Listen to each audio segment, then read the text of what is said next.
People online are falling in love with him. And I'm not gonna lie, those people include me.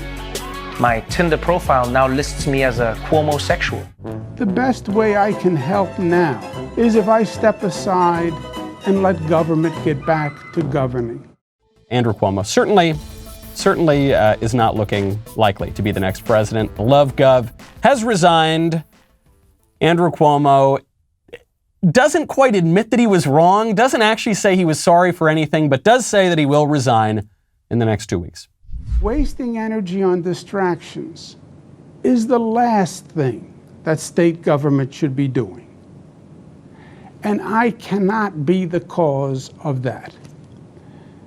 New York tough means New York loving. And I love New York. And I love you.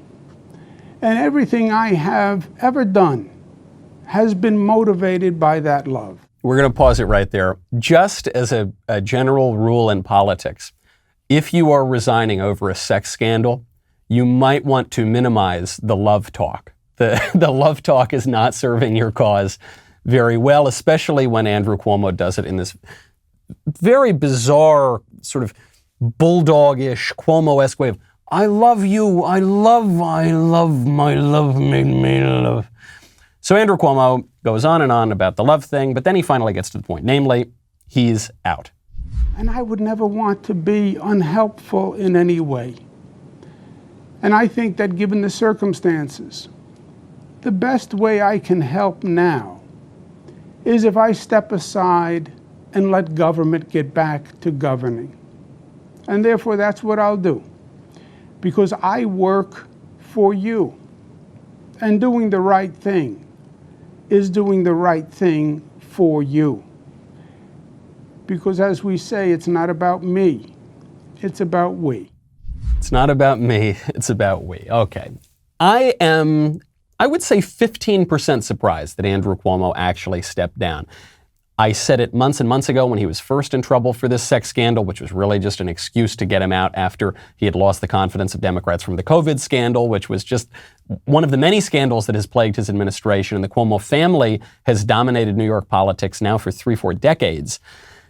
Andrew Cuomo is one of the toughest politicians out there. This guy has survived much worse than this. And so the reason that he is resigning now is not because he winked at his secretary or any of the other things that he's accused of. The reason he's resigning now is because he is no longer any use to the Democrat establishment. During the lockdowns and the height of 2020, Andrew Cuomo was a good foil for Donald Trump. He was this tough, brash New Yorker, right? He was sort of the anti-Trump. But then, now that Trump is gone, Andrew Cuomo doesn't serve any purpose. He's actually a big liability. Not just because he got a little grab happy with the staffers, but because he killed thousands of elderly New Yorkers and then covered it up from the federal government when there was a DOJ investigation. So Andrew Cuomo is out now. We can chalk it up as a win, but I think we would be foolish to pretend as though this is a major conservative victory. This is the liberal establishment moving the pieces around on the table as it sees fit. And if Andrew Cuomo were still of any use to them, they would not have done that. By the way, you're not going to hear any sort of apologies from the many, many people who lauded Cuomo and praised him to no end during 2020 and gave him Emmys and gave him their devotion and even described themselves as CuomoSEXUALs, like people such as Trevor Noah, the host of The Daily Show. The one governor who's crushing it the most right now is Andrew Cuomo. Yes. Thanks to his handling, his approval rating has soared to a 7-year high. And he's even becoming something of a crush for many people. Yeah, people online are falling in love with him. And I'm not gonna lie, those people include me. My Tinder profile now lists me as a CuomoSEXUal. A CuomoSEXUal. There are all sorts of social media influencers just writing these odes, these romantic ballads to Andrew Cuomo. And what was the reality? The reality was he was maybe the worst governor in the country in terms of his handling of COVID. He was one of the worst governors in the country in terms of his handling of his staff, notably his female staff. Everything we were told about this guy totally competent on COVID, a hero, New York tough. He's a feminist. He stands up for women. All of it turned out to be a lie. And we were told this by the entertainment establishment, guys like Trevor Noah. We were told this by the news media establishment. For goodness sakes, Cuomo's brother hosted a show on CNN. I was going to say it's a major show on CNN, but no show is a major show on CNN. Still, it was one of their bigger shows. And he was bringing on Andrew Cuomo to joke about how he didn't call his mother enough. And then they yucked it up a little bit. And he went into his earnest voice. And Fredo said, Andrew, you're doing a wonderful job, brother. And he wasn't. None of this was true. It was all a lie, and now people wonder why none of us trust the media establishment, the scientific establishment, the political establishment. This sort of thing is not just on the fringes. It's not just people like Trevor Noah. This sort of thing went all the way up to the top. Joe Biden was lauding Andrew Cuomo during the entirety of 2020 while Joe Biden was running for president, and now that Joe Biden is the president, even after the announcement of the resignation, even after the Attorney General report showing that Andrew Cuomo got very grab happy, even after the DOJ investigation of Andrew Cuomo, Joe Biden says, as governor, Cuomo did a hell of a job. One of the Democrats through the years that you spoke with about infrastructure the most was Andrew Cuomo, who is resigning, who announced he's resigning today. You had traveled New York with him when you were vice president to the launch of the reconstruction of LaGuardia. He was someone who supported your campaign early on. No, you called on him to resign. No, you condemned the alleged behavior.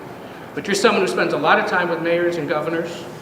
How would you assess his 10.5 years as governor of the state? In terms of his personal behavior or what he's done as a governor? What he's done as a governor. I thought he's done a hell of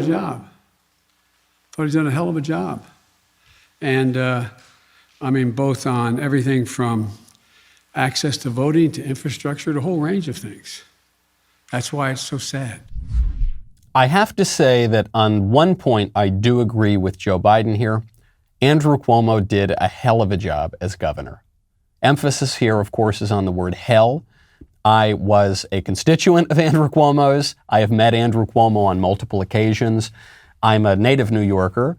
I was Andrew Cuomo's waiter once at a restaurant when I was working at a restaurant in high school. I ran into Andrew Cuomo during Hurricane Sandy, actually, because my pals and I walked out with cigars during the hurricane, literally bumped into Governor Cuomo then. He wasn't the worst governor in the history of New York, but he was pretty bad. He pushed for an abortion law that would legalize abortion up until the moment of birth. A huge liberalization of abortion laws. And when it wasn't enough just that he did that, he then celebrated that by lighting up the Freedom Tower in pink to celebrate this wonderful thing that he was going to kill a lot more little baby girls. Isn't that wonderful? Isn't that a win for women? This guy, an absolute knuckle-dragging, moral idiot, scandal-ridden, corrupt, did a hell of a job. And still, the liberal establishment, even as they show him the curtains, even as they say, buddy, time to get off the stage, even still, they defend him. They are going softer right now on Andrew Cuomo, one of the worst, if not the worst governor in the country, than they are on Ron DeSantis, the best governor in the country. Not just because he never winked at his secretary, not just because he never got grab happy with the staff, but because he did better on coronavirus than any other governor in the country. And he pursued the opposite policies than we saw certainly from Andrew Cuomo or from Gavin Newsom or anyone else. And yet still, Cuomo gets the pat on the head and DeSantis does not. I'm glad you liked that clip. We got a whole episode. It's called Sleazy Democrat Gives the Kiss of Death. You can get it on YouTube, but you can also get it at Apple Podcasts, Spotify, Google Play, and Stitcher. Head on over there right now and subscribe to The Michael Knowles Show. I'll wait.